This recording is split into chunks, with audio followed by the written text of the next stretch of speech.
All opinions expressed by the program participants are solely their own opinions and do not reflect the opinions of Upscale Love for You. The program participants' opinions are based on the information that they consider from their own knowledge. No expressions or accuracy is related to Upscale Love for You.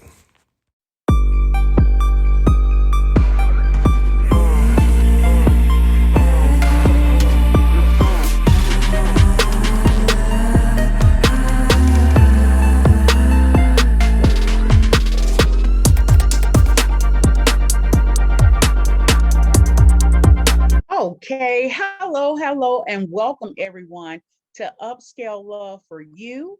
If this is your first time joining us, welcome. If this is your second or third, we thank you for returning. And tonight, we are going to talk about, are the youth prepared for today's society? And before we get started, we're going to introduce ourselves. I am your host, Dr. Fabulous, and I'm going to turn it over to my girl, Chocolate Pearl. Hey, this is Chocolate Pearl, ready to rock your world tonight with some good old intellectual conversation and just my beautiful smile to lighten your night. And I'm going to hand it on over to my seductively luscious Dr. Seductive. Good evening. This is Dr. Seductive, the lady who is thick as honey and just as sweet. Tonight's topic is sure to be a treat, so sit back, enjoy, and get ready to feast on the seductive honey drops. Now to you, Dr. Feels So Good.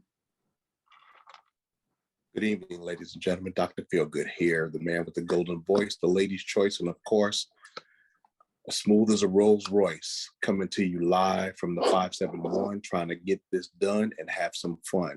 Sit back, relax, enjoy yourself. This is going to be a humdinger.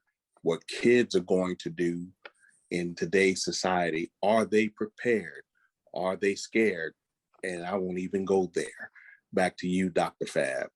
All right. Well, as you know, Upscale Love is formulated to entertain, to educate, keyword educate, and facilitate self-help, self-love, and anything you really want to know about relationships and everything that you don't know about relationships. We are here every Thursday evening at 8:30 p.m.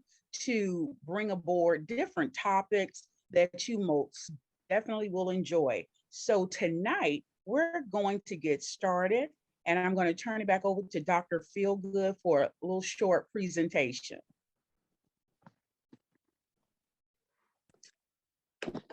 Due to technical difficulties, we won't talk about the presentation, but we will talk. I will talk about what it was about. Okay. Temple's basketball coach, head coach Aaron McKie, played for the legendary John Chaney in the 1980 late 80s. Gave a speech where he talked about the genesis of the cycle of life. He said his grandfather walked 10 miles to work. His father walked 5 miles to work. He drove a Cadillac. His kid will drive a Benz. His grandkid will drive a Ferrari. His great grandson will be walking. And he said, well, why did you say that? He said, well, hard times make strong men. Strong men make good times. Good times make weak men. Weak men make hard times. So you got the gist of the circle of society of life. And you understand that what we're giving to our kids is not what was given to us, was not given to our parents, and was not given to our grandparents. So you look at the cycle and you kind of figure out where we are in the big circle. We're more on the end of they're about to walk. Now, Dr. Fab, I'm gonna turn it back over to you so you can continue to do your thing. All right. Well, everyone, with leading into that, would we say that our history is very important to our future? Is there anyone that would like to elaborate on that? Because when we think of our family history, we know that we should know about our family history so that we can tell our children. And it's so funny and ironic that we're doing this here subject this evening because my granddaughter, we're getting ready to go to a family event. And she's like, I don't know those people. And that's where I say, is history important to our children's future? I'm going to ask Miss Millie, do you think our history is important to our children? Hello, everyone. Yes, our history is extremely important to our children because in order for them to know who they are, they must know where they came from. And my ancestors is from South Carolina, down in the deep South. So, well, not the deep South, they're in the South where you grew everything you ate, you worked hard, and you didn't get a chance to play a whole lot because you had to work to make ends meet. And you taught your children to do the same. And so today we have given our kids everything almost on a silver platter. In a lot of cases, they don't want to work or definitely don't want to work hard. So by knowing where they came from, they know we are a family of people that works hard to get what we want and to go places. So, and my kids, by them seeing me work hard, that forces them to work hard because you could come to me asking for money. If you ain't willing to work for it, you ain't getting it. If you don't have a job and I say, go wash my car and I'll give you $20. So it's better for me to give them the 20 than to take it and give somebody else the 20. They're going to half wash it in most cases. They're not going to do it like you would take it. But the fact is they know I'm not going to just hand it out. You got to do some work and you got to know who your family are, because if you don't, that's why so much incest is going on and kids are sleeping together because they don't know their family. If it's 2 towns over or 3 towns over, you go to Florida, you don't know that's your cousin. Next thing you're sleeping with her, then you got a baby and you don't even know that was family. So if you teach them your family history, they'll know these things. Great answer, Miss Millie. I'm going to jump down to Patrice. Patrice, can you tell me, our children today, are today's kids prepared for today's society, Patrice? Good evening, everyone. I do apologize. I am driving, so that's why y'all don't see my beautiful face. So you asked, are our children prepared? Not by long shot. We have, as the young lady said before, pretty much given our kids everything on a silver platter, and it reminds me of what my grandmother would say to me. When you don't teach one generation, you lose 10. And literally, we've lost this group. They gone. You can hang it up, they gone. These babies, when I work in mental health, and you would be surprised how many parents come and say, you fix them. I don't know what to do. That wasn't an option in our day. Granted, we had a different viewpoint on mental health, but it seems like with these babies, people have given up. Instead of saying, I'm gonna push you to work hard, to do what you gotta do, to be the man that I know you could be, the young lady you could be, they've given up. And they're definitely not prepared. Here's the new trend, and there are a couple of trends that have been happening on TikTok for those who are a little bit of a younger ones that can kind of expound on it. The first one, most of the people 30 and under don't understand how it is to talk on a phone. Like I'm talking to you all now, they freak out. They won't even answer a phone. Now, text is fine. They don't like to confront because they feel like they have to write down everything. The second trend, and it's interesting as the young lady brought up earlier about the families, that's the new trend on TikTok. Oh, well, you know, could you possibly be a sibling that you're dating? And so that's the big thing now. Oh, I could be dating my sibling. That'll be okay. And it's a whole dedicated page to this foolishness and shenanigans to it. But to answer your question as a whole, no, these babies are not ready. Thank you for letting me share. Thank you, Patrice, for sharing. Now, I'm going to move on because if you don't know your history, I don't think you really can delegate or get more insight about your future. So we have to know where we came from in order to know where we're going. And that's very important. But as parents, how many of you on the panel are actually parents? If you could just put a 2 or no, put a 3 because we're using 1 and 2 now. Put a 3 in the chat if you are a parent, because how are different ways that we can prepare our youth for society today. I know that we see so many things on the television, and that key one that everyone always talk about, Black Lives Matter. There are so many things that matter. We just have to inform them, embrace them, and allow them the opportunity to experience some of the better things so that they can be prepared. And one thing that my dad always taught me, a lot of times children, and I'm going to say the African American race. I see Miss Millie put a 4, but okay, Miss Millie, it was a Wanted to do 3. the same thing as put a 4, saying I'm a Oh, grandparent. Dr. Feelgood asked the question. Oh, okay. I didn't see that, but moving right along. So many times our Black children have such a hard time, and that's because they don't have anything left for them. And I can remember going to school at Clark Atlanta University. My daddy has always been that man that if he could make a dollar, he could make it holler. And instead of me living on campus, he bought a townhome so someone else could come and live in the other side of the townhome. Excuse me, it was called a duplex. It had 2 sides on it. And so, in order for him to teach me how to make money or have finances, he says, you get you a duplex, Marielle, Dr. Fabulous, and that way you're not paying rent. The person that's paying the other side is what?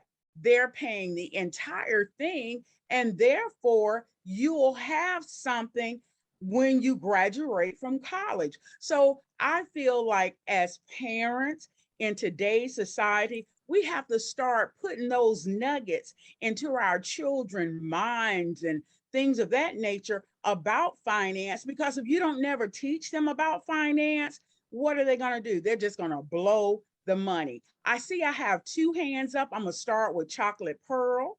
And from Chocolate Pearl, I'm going to go over to Dr. Feelgood. Go ahead, Chocolate Pearl. Well, as I grew up, my dad was a hustler. He's always had a job. If he didn't have a legal job, he always had an under-table job where he went around to different people's homes and was Mr. Fix-It. He took us children, not all together, but one here, one there. We all went and we learned how to fix things. I've told y'all in the past that I've actually put in a toilet, I put in a water heater. I've also changed brakes, pads, oil. I've done it all. I've actually, did a lot of what they call men work because my dad wanted us to learn. Now, we didn't get allowances. Is if you clean up that house, and that's what you did. You cleaned that house up. If you got extra money, it's because he felt that you deserved to get that money. Today's society or today's kids in today's society don't know what hard work is. I have a nephew who he wanted to work. As soon as he get a job, he worked for a week. And he talking about, I worked a whole 4 days in a row. I need a break. I'm ready to call off. You can't do that. A lot of these kids nowadays do not know what hard work is. They think things are supposed to come easy. Like you said, Dr. Fabulous, when you was younger, your dad taught you the value of $1. He bought the duplex and he made it work for him. He made money out of it, plus gave you a place to live. So a lot of the youth today, they expect for handouts. They expect for you to give them everything and they give nothing in return.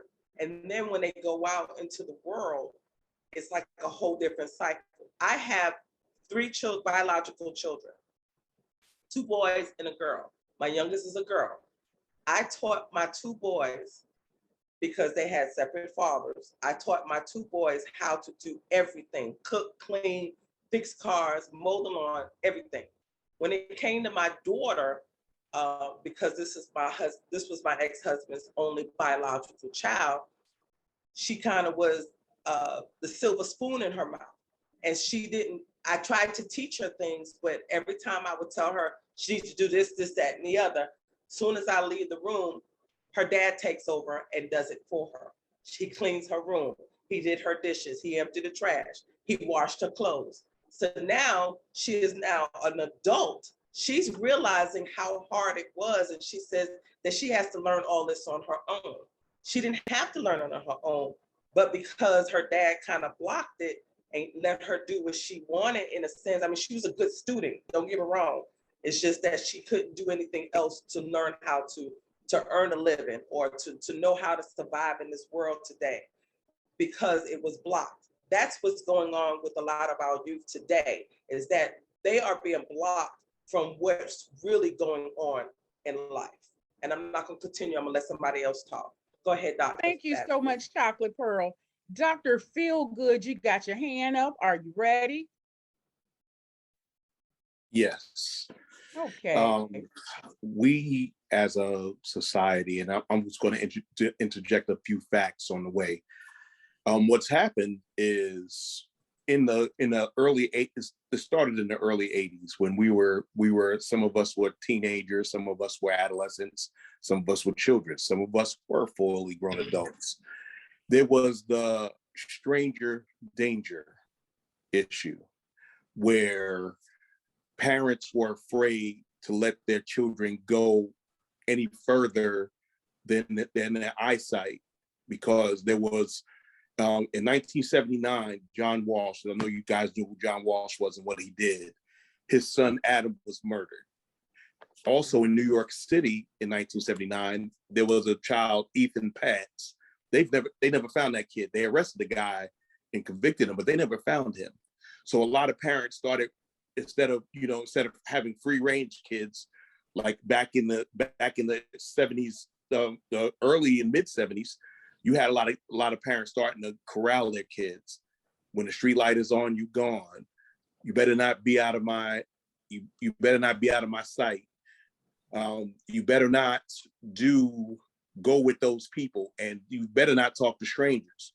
So our communities have been shrunk. That in turn turned parents into two types of parents.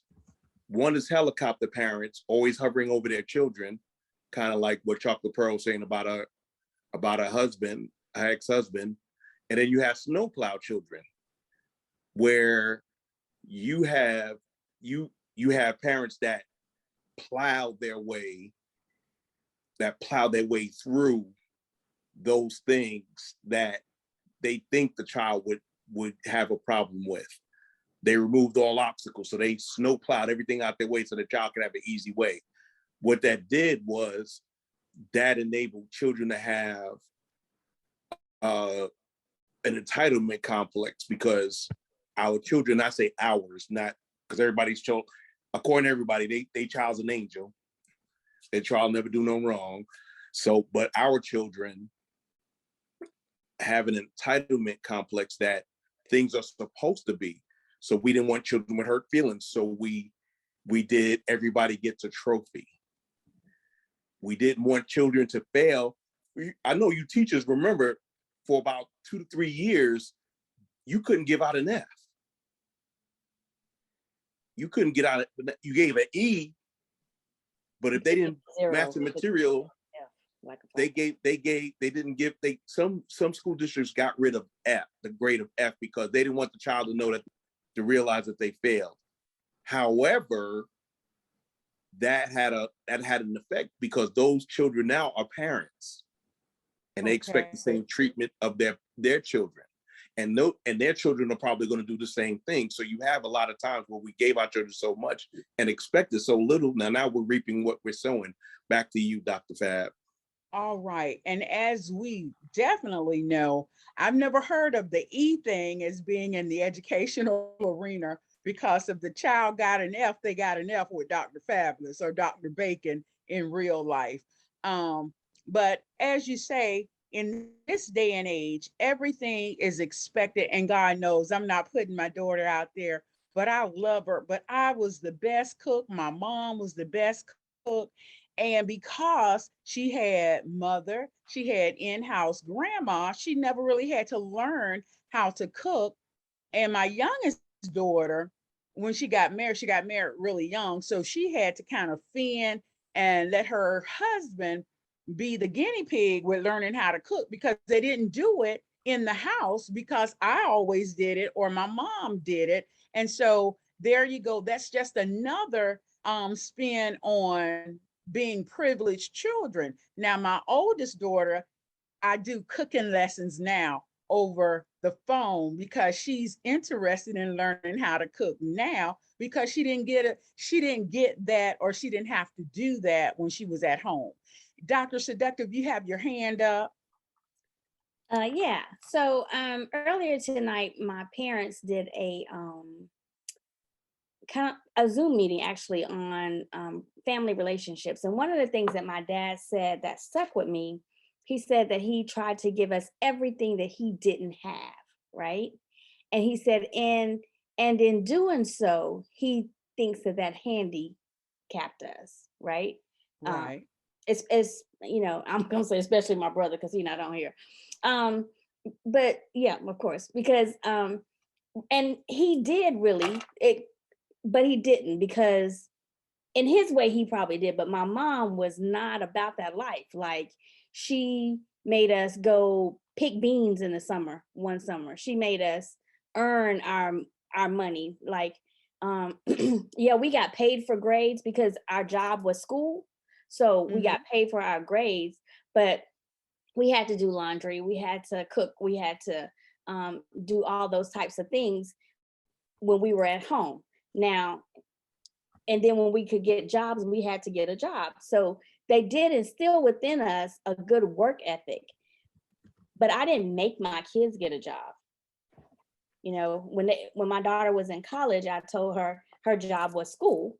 And, if she could eat and she had a roof over her head, she was on a full scholarship.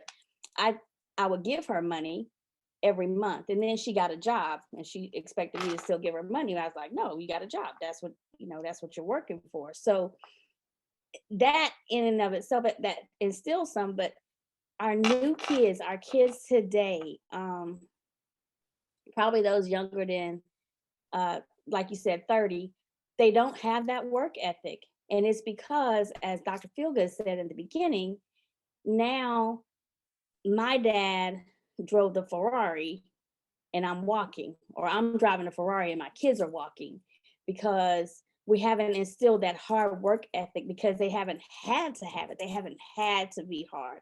Even though I was a single mom, my kids didn't miss anything. And I made sure that I worked hard enough to be able to send them on, to be able to allow them to travel, because that's what my parents did for me. And so that's what I did for them, you know.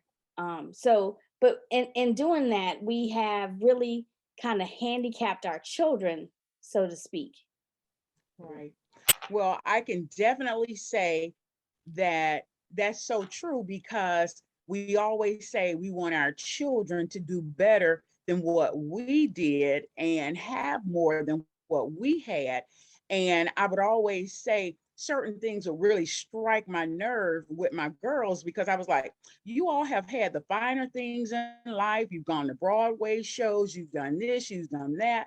But it's come to me as a child is going to do what they want to do, be who they want to be, regardless of what you share with them. And I always say I try to share all cultural backgrounds, different things, so that they can never say I didn't get an opportunity to have this. So, with that being said, I'm going to pass the mic to my favorite, Dr. Seductive, and she's going to take it on in for you. So my question to you tonight is, what can we do? We've already established that we've kind of handicapped our kids, right? So what can we do as adults to strengthen the resolve of today's youth? What can we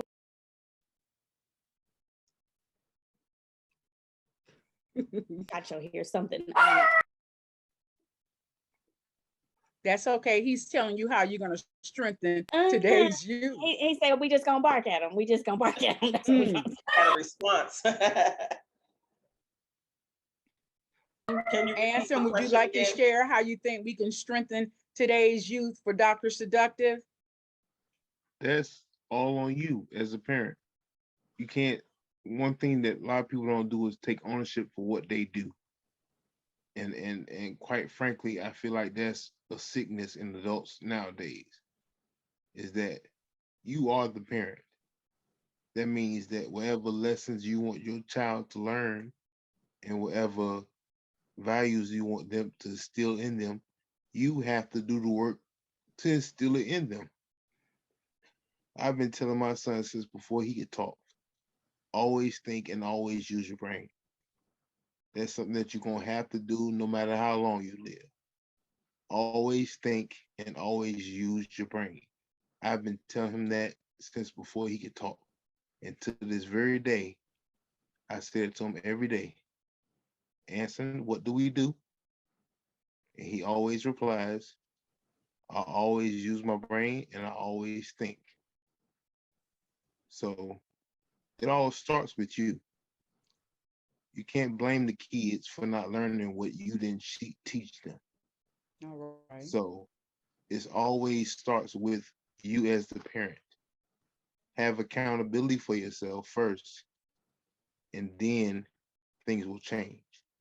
All right. Accountability is a good word. I really like that answer. But are there any tangible other things that you do to show him Repetition. repetition?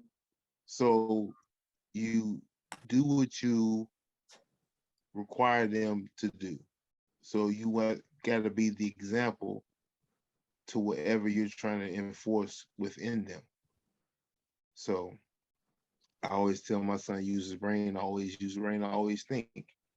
So whenever he does something, I follow up with the question, well, does that make sense? Or did you think it through before you did it?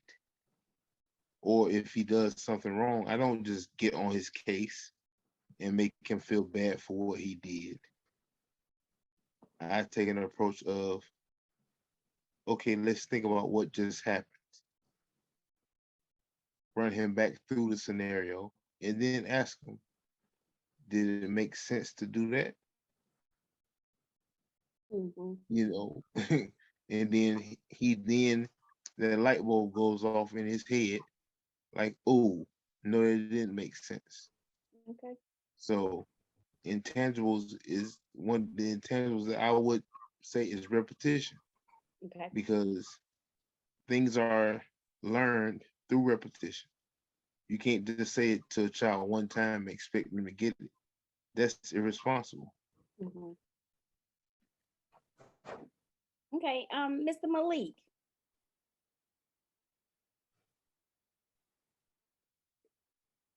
Hey, good afternoon, good evening. Hey, what's going on? What do you think we can do to strengthen the resolve of our youth? Like, how can we help these poor babies? I think it's going back to just like he said, you're gonna as the parents set the ground rules. Just like I just had my last son, only got two, just graduated like a month ago from college, dealing with business, and me and the mother, we just instilled in both of my boys. One graduated from Georgia Southern, this one from Gordon State. We can kind of set the trail for them, but they still got to own up to their responsibilities. You know what I mean? We can show them, give them the GPS, but hope they don't stir off track. You know what I mean? So, Right. so lead, like he said, lead by example. You know, his mom's a hard worker. I'm a grinder, hard worker. So they see the parents doing it, and they need to just, like you say, follow protocol. And that don't mean that it's always going to happen, but you got to lead and set by example is my opinion to that. Okay. Okay. Anybody else?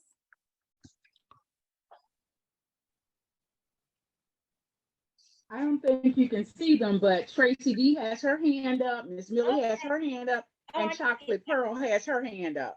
Okay. I'm gonna start with Chocolate Pearl, then Miss Millie, and then Tracy D. Thank you. Well, we can lead by example by simply showing them like our parents did. Now, back in the day, and I'm in my 50s, so I'm gonna say 60s to 70-year-old people when they were younger, they taught their children, like for instance, the dads used to take their children with them if they wasn't working at school or on Saturdays, or they'd take them to the mechanic shop, or they'd take them to the grocery store, or they take them to different places to teach them. They watch their parents do this stuff. Nowadays, we are so busy that we don't take the time to show our children these different skills that we have learned.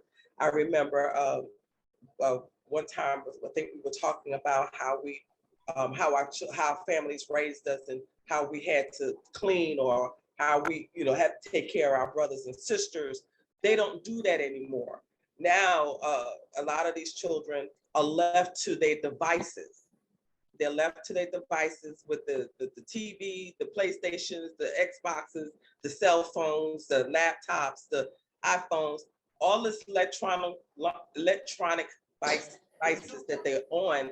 They tend to leave that to teaching them. Soon as the kids come out of the womb, what do they have in their hand?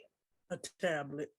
A tablet or an iPhone or some type of phone that the parents give to them to keep quiet. I have a 4-year-old grandson, and I was talking to my son actually the other day in regard to this topic, and he said, I said, why every time I get your son, he sees a store, go by the store, he feels like I have to buy him something. And he says, because he's spoiled. Yeah. I said, why is he spoiled? And he says, because when you don't have time to teach your children, you tend to give them things so they can stop bothering you or get out of your hair. I remember when I got on my parents' nerve, my parents told me to go outside. So we had to play. We had to go outside and play. And what you did, you learned how to play hopscotch, double dutch, tag. You did some active stuff. If you got into trouble, you either had to clean the house or you got on timeout. Now, go in your room. But when they go in their room, what happens? The tablet, computer, the PlayStation, the TV, the this, the that. And it's always something that's going to give them something that's really not going to teach them about the world, except for killing when it comes down to the games. Is always shooting or some type of sports. And that's all they learn. So I go into a store, and these are kids who have graduated or probably still in high school or in college, and they say it's $11.52.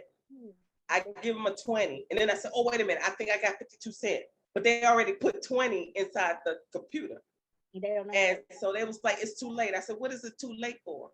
And they said, because it's too late. You already gave me the 20. I already put it in. I said, well, no, I'm giving you 52 cents. Now count it. And they look at me like, I said, well, you know what? If basic you can't math, count it, because they done failed you in school. So you can't count that. Take out your cell phone, because I know you got it in your back pocket, and put it on the calculator. They couldn't even find a calculator on their phone. So we're not teaching our children to go out there and say, this is what we do. This is how you hustle. This is how you earn stuff. This is how you work hard. We're not doing that. We're leaving our children to these devices. Now, if we take those devices away and go back to old school, give them some crayons, give them a pencil, let them write, let them color, let them read. We don't do that anymore. We give the devices to them. Back to you, Dr. Seductive. Okay, Miss Millie, Tracy. Okay. I have to agree to disagree with Anson when he said, I think I'm saying it the right way, when he said that we don't train our kids sometime in the things that we need to do. But the way I see it is you can train them and show them and do the 21 rule, repeating something 21 times, showing them 21 times, doing it over and over and over repeatedly. But when they get out in the real world, we're not there with them. Now, they will do some things, but in that back, on that back brain, where our brain is located, they're gonna think, my mom, my dad said I gotta do this like you say. Think about what you're doing, repeat it to yourself. Because when you do something, you know if you're wrong or right before you do it, even as adults. We know, oh, now I know I shouldn't do this, but you know what, I'm gonna do it anyway. They're the same way. They are programmed like that. But at the end of the day, they're gonna always remember, as Anson said, what we taught them, they're gonna do it. They're gonna do that. And then another thing, as Chocolate Pearl was saying, you sent them in the room, they got toys. But see, I sent mine in the room to watch TV, they couldn't watch because I had the cord in my trunk. Oh, there you go. I did that. I did that. You couldn't play your game because I had the cord to that in my trunk. Then Right. if you try to get smart, you couldn't use the phone because I took the wire with me. If you needed to call for help, you better go next door. You better hope you can make it to next door. So we had to do things a little differently because I was a single parent most of the way. And I was like, no, y'all, before I let the streets get you, I will put these hands around your neck. Right. And I raised 3 boys and 1 girl. And to this day, they have not been in jail. They ain't gonna say they haven't went for doing something dumb and stupid. But I'll tell them you get 1 time. And that's only if it's something that you had to do to keep yourself protected. But don't go in them streets doing nothing stupid and call my number because honey, dial tone you will get when it's something stupid. But we have to learn to take stuff from them and allow them to do stuff and sit there and think, read a book, think about what you did before you tried again. And as mothers, we have to, even young mothers now, you have to set the tone. You can't bring Uncle Bob and Uncle Tim in your room all the time because your kids is watching. Yep. Exactly. Can't do it. That's one thing I always remember. One of my son's friend always tell him, I never saw my mom doing this and that. Was I Angel? By no means. Okay. But the kids don't have to know what you're doing. They watch go. they do what they see and they watching. There you That's go. what I got. Okay, Tracy, and then Anson, we're coming to you. So excuse me, because I think my internet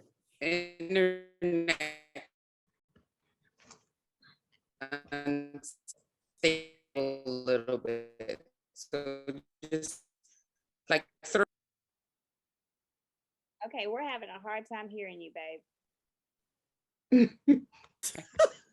You talking about A to B. So hear wrong. you guys out. Okay. Hear me now? We can hear you, Tracy. You're breaking up. Okay. Anson and then Dr. Feelgood. Yeah, I wanted to add to what I was saying about holding yourself accountable. You can hold yourself accountable, but you have to be an active parent. You can't just say it and think that, oh, I said it, you should do it. No, that's Right. that's very, very egotistical. Whole You do know, as I say, do not as I do. Does not right. new That's generation. egotistical. You think just because you're the parent that what you say goes. That's not always true, because one thing I always realize is that you can't control anyone but yourself. And I say this to people all the time. You can't even control your children. You might think you can, but you can't control nobody but yourself. You can dictate a situation. You can try to help guide, but you have to be active in order for something to take hold.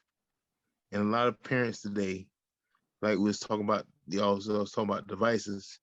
A lot of parents today, you can use devices, because I use devices. You know, my son has a tablet. I play games with him, but the key to what I just said is that I play games with him, and I can guide him through what's being presented. Same thing with television. So you can watch things. Like right now, I have a problem with YouTube. I tell him he wants to watch stuff on YouTube. I told him no. You know, unless we're watching it together, I can tell you what's appropriate and what's not appropriate. That's right. Right. And I can enforce or explain what's being said. He don't have to just interpret it with his young mind. Right. That's how I feel parents should act towards molding the youth. So all Definitely. in all, to sum it all up, you have to be an active parent, even when they're beyond 18. What? You know, you can't just sit up here and say, well, I did my job and that's Mm-mm. it. Or, you know, a lot of women be like, I pushed you out. I brought you, I gave you life. I did what I had to do as your mother. Like, no, that's Mm-mm. irresponsible and childish mentality. You You did what never you're stop. supposed to do. You know, parenting never stops for as Mm-mm. long as your child lives. Right. That kind of brings me to the next question of what impact has the internet and our digital access have on today's youth. I'm glad you guys have kind of touched on that as No. well. Dr. Feelgood? I was just going to go over the things that we can do to help mitigate today's society. One, we have to model the behaviors we want our children to display. If we telling our children, like someone said earlier, if you're doing, I told you do this because I told you so, that doesn't work. If they don't see you doing it and you're expecting them to do it, they're not going to do it, because they're calling us on our hypocrisy. We never called our parents on their hypocrisy, but they're calling us on our hypocrisy, and that's a positive. So, you know, half the people in here I'm related to, and they know my mother. She had a lot of faults, but she didn't play on what we needed to do. My father had a lot of faults, and I have a lot of faults, just genetics. We don't do. We have to be the change we want them to see. Like, I rarely use profanity around my children. Yeah. When they became adults, I used it more because as an adult, I can talk like an adult, and I treat them as adults for the most part. I went from directing to advising. It's hard to stop, because, Anson, and you'll find this out when you get older. It's hard to make that transition from being the director, the disciplinarian, the hey, my way to highway, do what I say and what I do, to hey, I don't think you should do that. It might not work the way you want it to work. That is a hard transition, and that's kind of what we're dealing with now as we're becoming grandparents, to be frankly, because we want to do what our grandparents did to us. Our grandparents spoiled the heck out of us. We loved our grandparents, and our parents hated what they did. But we see the opposite. We have to be the disciplinarians at the grandparents now, because the parents aren't being what we think is strict enough. But we have to be advisors. We can't tell them what to do. Once they have children, they're on their own as far as how they raise their children. But you have to go from a directory role to an advisory role. I'm done, Dr. Seductive. Back to you. Hey, I'm going to go ahead and pass it on over to my girl, Chocolate Pearl. Okay, y'all. Thank you so very much. My question is, what does today's children know about surviving today's society? Is there enough information for them, or are we doing enough for them to survive? Look at the last shooting, where somebody just randomly shooting the school. Do they know? Are the schools teaching our children that if something like that happens, do they hide? Do they go in certain places? Are we teaching our children that ourselves? Because now there are too many drive-by shootings. Do we have our children ducking down, sitting in the bathtub, even if not even just shooting, in general life, hurricanes, tornadoes? Are we preparing our children for stuff like that? Are we preparing our children, like what Dr. Fields said earlier? danger, of stranger danger? Are we teaching our children that? What are we preparing these children today for that? I know as a classroom teacher, yeah, we do. We have to have those drills. We have to have those tornado drills. We still do all those drills, but except now we have to have the intruder drills. That's something that we never had when I was growing up and in school. We never had intruder drills, but now that's just as real as our fire drills that we do every month. So we are training them in the schools for intruders. Now we even have where we can lock the classrooms from inside and they can't open the doors. There's like a door stop actually that you put in the door where they can't get in and out.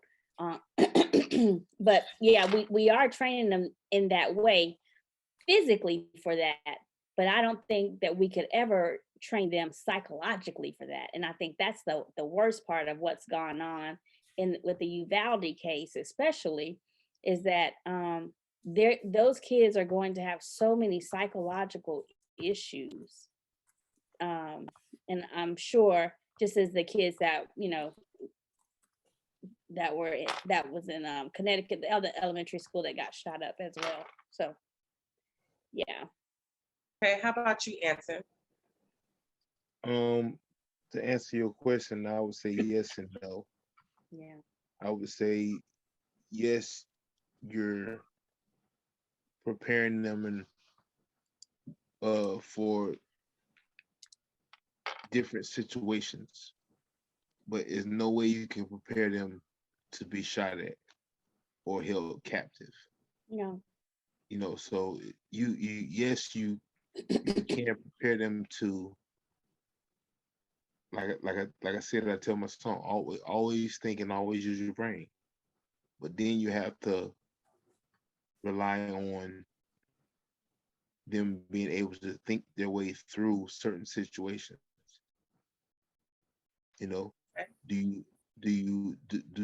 Will they have the wherewithal to lay on the floor and pretend they're dead?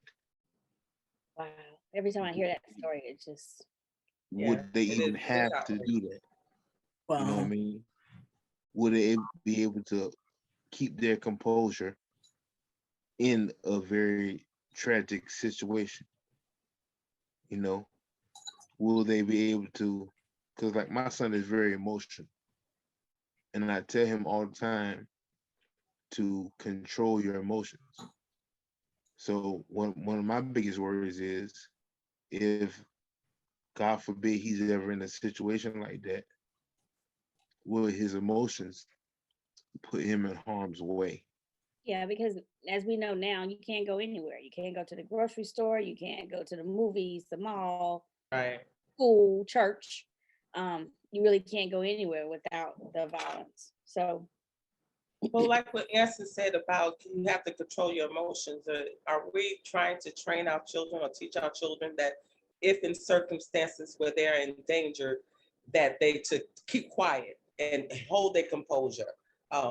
Because as adults, we sometimes can't do that. But do we have a way of training our children to hold their composure in a time of danger?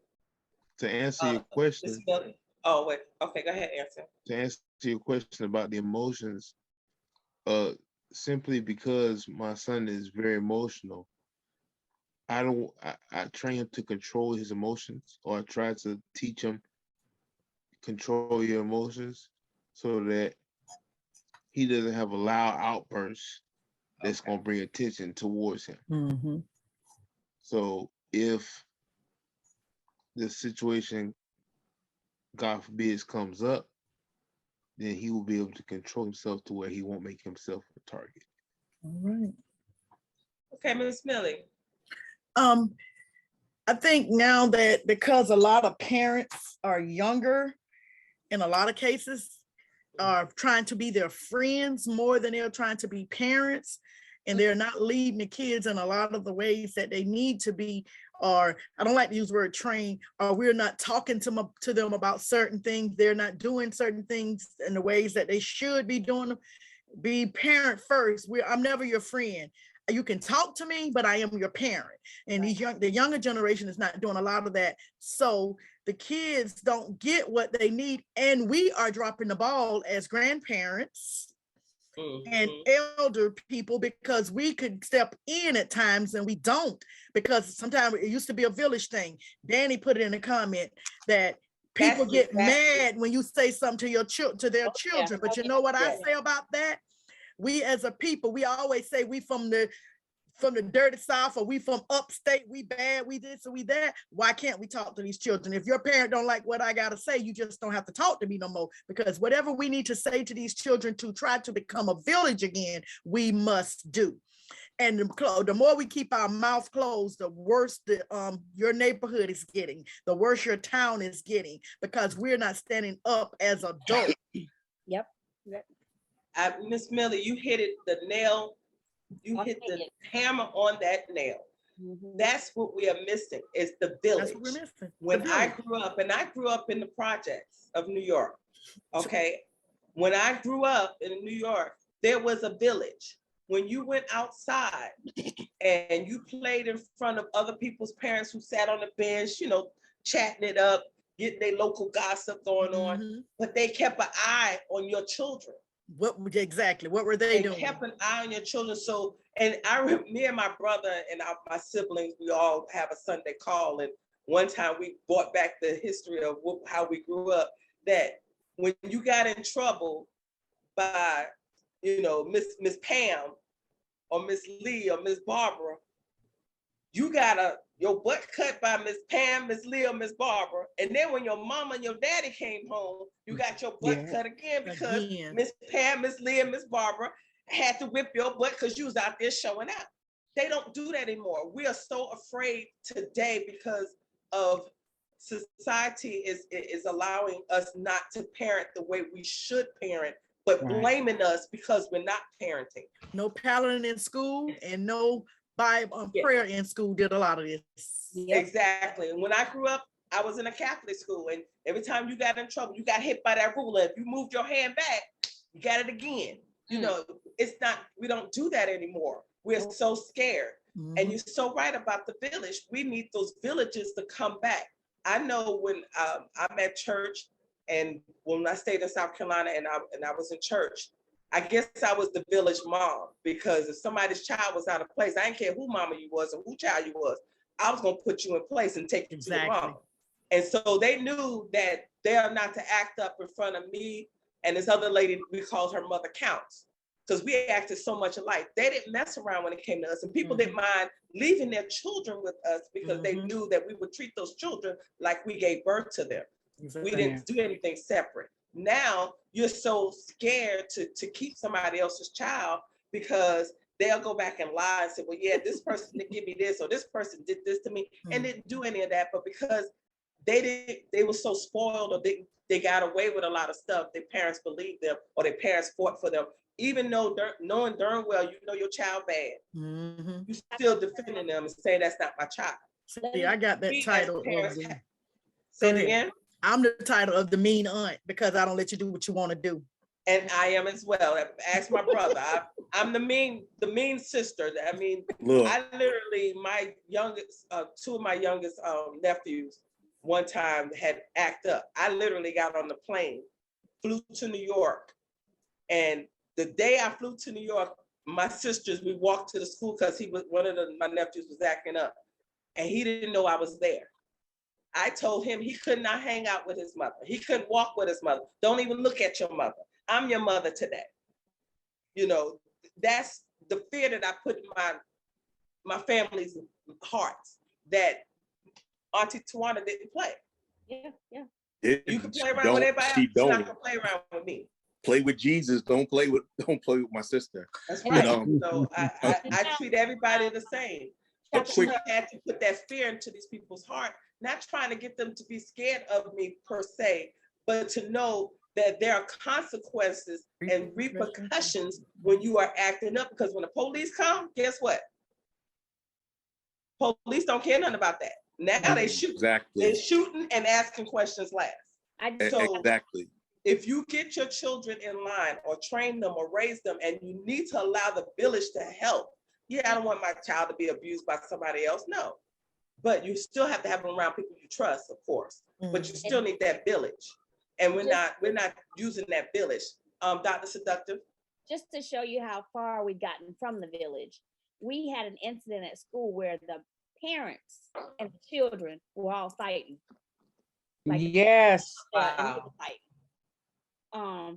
And the children were fighting, and then the parents jumped in and they started fighting.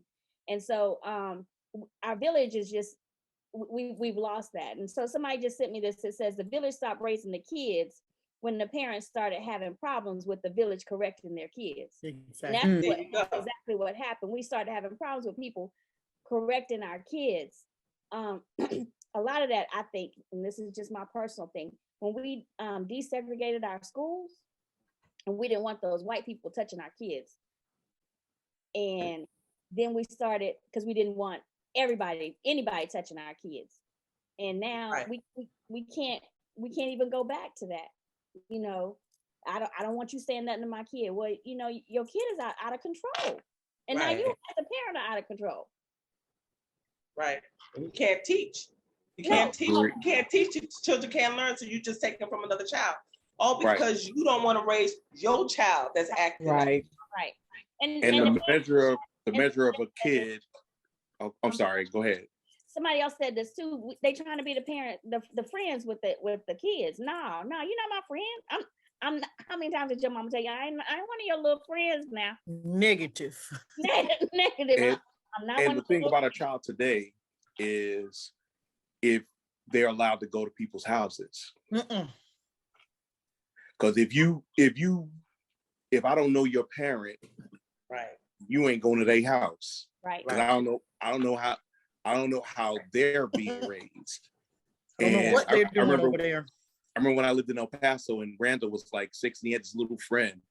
And I went to his house and he was and no disrespect, but he was from a single parent household. She had 3 kids and she was working hard. That little boy, I said, your son cannot come to my house anymore because he stole my son's PlayStation. Not PlayStation, Game Boy. My bad. Yeah. Either way, it's a game system. See, and my son's busy like, well, I said, no, that is not your friend. Your friend does not steal. You do not I can't allow people in my house who are not going to respect the rules of my house. Exactly. Right.